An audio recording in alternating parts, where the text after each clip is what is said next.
খেলতে হবে, শারীরিক কসরত করতে হবে এবং এর মাধ্যমেই এগিয়ে যেতে হবে।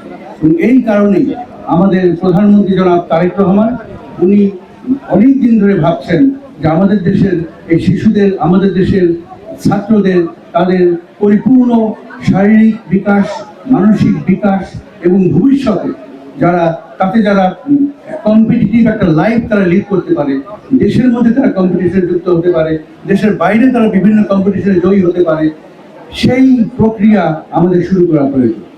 আজকে মাঠে তোমরা যারা আছো এখানে শুধুমাত্র তোমরা খেলাধুলা করার জন্যই আসো। তোমরা মাঠে এসেছো, তোমরা পরস্পর সাথে তোমরা এই যে ঝালকাঠির সাথে বরিশালের সাথে পিরোজপুরের সাথে ভোলার তোমাদের মধ্যে ইন্টারাকশন হচ্ছে। তোমরা একে অপরের সাথে ইন্টারাকশন করা শিখছো, কমিউনিকেট করা শিখছো।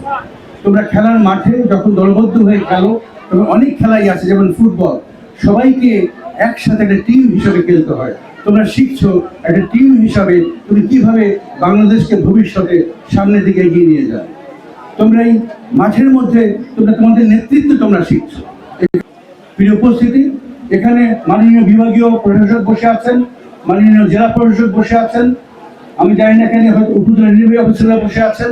ওনাদের কাছে একটা অনুরোধ করব, আমরা যখন ছোট ছিলাম, আপনারাও যখন এই 2026 সালের বরিশাল বিভাগের নতুন করে স্পোর্টসের শুভ উদ্বোধন ঘোষণা করছি। সবাইকে অনেক ধন্যবাদ। শ্রদ্ধার সাথে স্মরণ করছি শহীদ রাষ্ট্রপতি জিয়াউর রহমানকে, যিনি এই নতুন পীড়ির উদ্ভাবক, যিনি বাংলাদেশের এই ছোট ছোট কুড়ি, যারা ফুলের আগে যে কুড়ি, সেই কুড়িদেরকে একত্রিত করে বাংলাদেশকে পৃথিবীর বুকে পরিচিত করার জন্য নতুন কুড়ি আয়োজন করেছিলেন।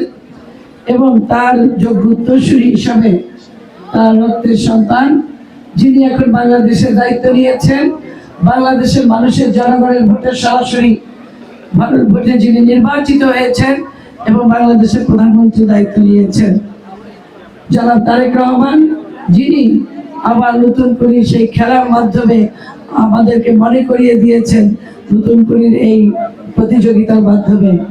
যে প্রতিযোগিতা উনি নিজে উদ্বোধন করেছেন সিলেট থেকে, এবং উনি বলেছিলেন যে তোমরাই এক একজন বাংলাদেশের রাষ্ট্রপতি, তোমরাই একজন বাংলাদেশের প্রধানমন্ত্রী, এবং তোমাদের মাধ্যমে বাংলাদেশকে সারা পৃথিবী চিনবে, তোমরাই বাংলাদেশের অ্যাম্বাসেডর।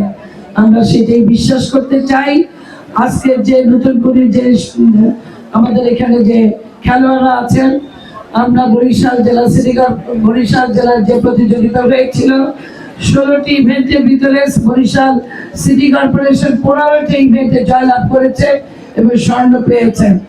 আমি সেই সমস্ত খেলোয়াড়দের সাথে সমস্ত আজকে যে খেলোয়াড়রা আছে সবাইকে অভিনন্দন, শুভেচ্ছা জানাচ্ছি।